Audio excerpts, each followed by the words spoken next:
And we're making the marinara sauce from scratch. And let's get started.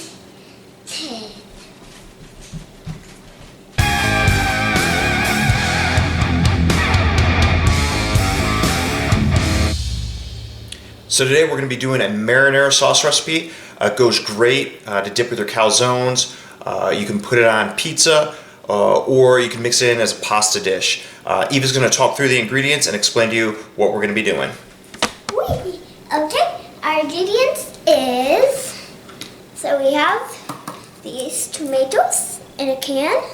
We have olive oil. We have, so Dad, what type of tool is this tool?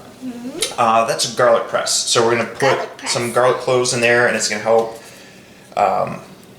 So it saves the time of cutting it up. This is all what we're going to make with the salsa. So olive oil, tomatoes, and what type? It's basil. This basil.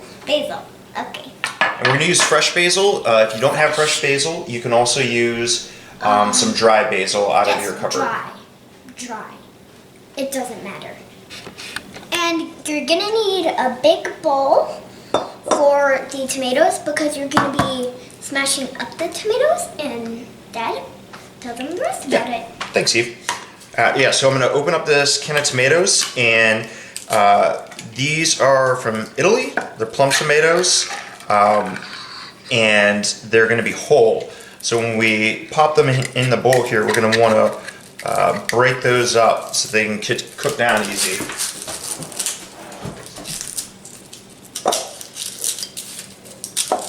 And they're not whole.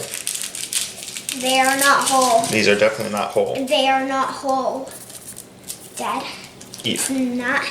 That is definitely not whole. That is not whole. But that saves a step, so now we don't have to worry about breaking them up. Yeah, we don't have to worry. So again, use whatever you have in your cupboard. If yours are whole, maybe, so Dad, if they were whole, what would you do? Well, if they were whole, then I'd be putting my hands in and I'd be breaking them all up and squishing them all up so that they would cook down a little bit easier. That smells so good. But we got lucky. It smells like pasta sauce. These were already crushed. Yeah. And so I just got a little bit of water into the can here as well to get what was left over on the sides, because we're going to throw that in the pan all together as well. So I'll set that aside while Eve is getting our garlic ready. So Eve, can you explain what you're doing there? I am getting the pieces of garlic off and getting all the paper off. Okay, so how many are you getting? I am getting 3 or 4 maybe? Yeah, 4 or 5. 4 or 5. Yeah, see how big they are. 4 or 5. Depending on how big they are. Ooh, this one's big. And do you have a trick for getting all the paper off? Yep. So you kind of just put your hand down on top of it, and then all the paper kind of crackles, and then it gets easy. It's really easy. Maybe give it a little more of a kung fu kind of hit. There you go. Nice. Kung fu. Oh, that's so smooth. Okay. Put them in. We probably are not doing fast forward. Put another one Sorry, in. I'm a little bit. And then press down and roll it.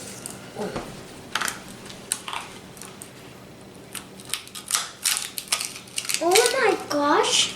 If you have something like this at home, use it. It really works. I mean, look at how much came off at the same time. That's perfect. Perfectly peeled. Oh, this one's not perfect. Yeah, put it in. Give it a shot. See if that helps.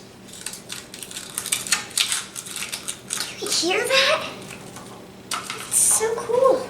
It just came off. So you wanna, if you have this type of thing at home, so the part where there's holes, you want, and it kind of has like a dip part, you want to put the garlic in there. And I think we're doing one at a time, Dad. This one's perfect. Yeah, it's a pretty big one, yeah. It's a pretty big one. All right, and I'm gonna start it out. Okay. I'm gonna give you a head start. And don't touch the pan, 'cause the pan is hot. Or the pan. Oh, nice job. It's going through. I'm muscle girl. Muscle man, muscle girl. Start up. Okay. Give it a little help. I only got 2 in there, 2 pieces. Yeah. Okay. Okay. Give you a little bit of help take here. Take it away. Yep. Whoa. And turn the heat down here because we don't want to actually brown our garlic. Yeah, you don't. So we're gonna go real quick here. I will repeat. You don't want to brown the garlic. You don't want it brown. Is that hard? A little bit? It'll work a little bit. It's not too hard though. Get one more.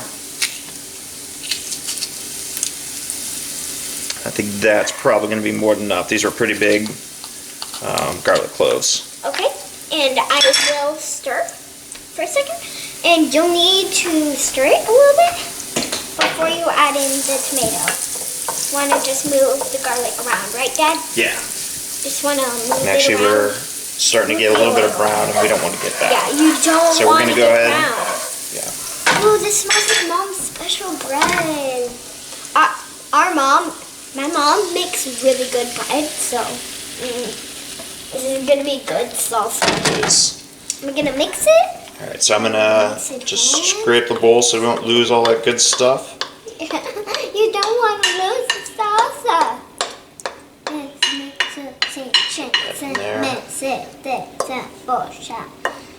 it. Hey, Mom. So, Dad. Hey, sweetie. Remember how you... Ooh, that's a lot. Okay, so remember how you went to Mexico? Mm-hmm. Is that where you got this tomato? No. We just got this tomato from the grocery store. Oh! So, as you can see, through the camera lens, it makes the salsa look so good. But this isn't really going to be salsa. It's not really going to taste like salsa, but it's going to be our salsa.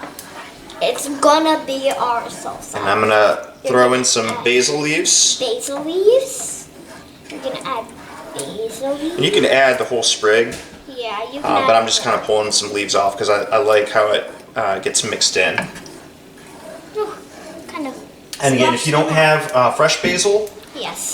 you can use your dried basil from your cupboard. You got it. Make use of whatever you have. Make use of whatever you had. What he just said. All right, go. You want to do slower stirs, sweetie. Maybe just give it a couple more whirls, and then we're just gonna let it sit, okay? Okay. Because we want it to heat up so that it goes to simmer, and the simmer is sparkly. kind of like little bubbles. So it's really bubbling now, and we're gonna stop, and we're gonna. I'll give it a taste test. I'm gonna. Should I turn it off? Not just yet. Not just yet, but I'm gonna make it very cold. Oh, it's really good. It's not too hot. Just a little bit more. And a little Stir. bit of pepper. Pinch of pepper. It's really hot.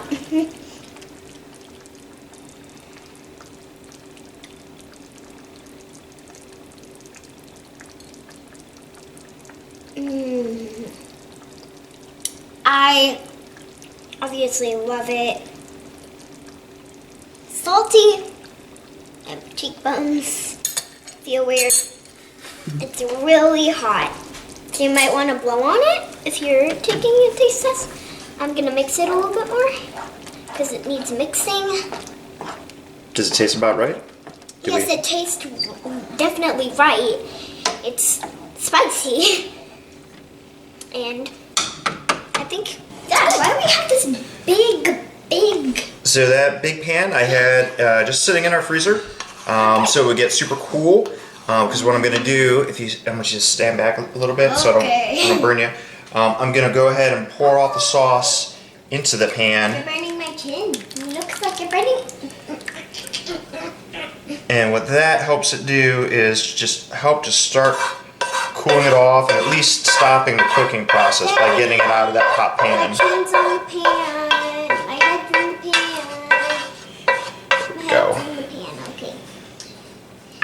that a couple light stir, sweetie. Okay, you're gonna want to stir it for just a minute and make sure it doesn't splash out. And I literally just made it splash out. So I'm gonna get a paper towel and I'm gonna clean that splash Awesome. that I made.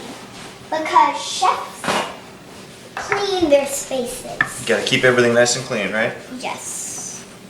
You gotta keep it The outside. There you go. clean. Okay. And so we're basically just gonna let this thing cool, and then we'll get it packed up in the fridge. And this is perfect as a dipping sauce for a calzone, which is what we're gonna be making tonight. But it also, you can double the recipe, and then you can use this as a pasta sauce, or you can use it as a base for your pizza sauce. Okay, that subscribe button is red. Make it gray right now. Red.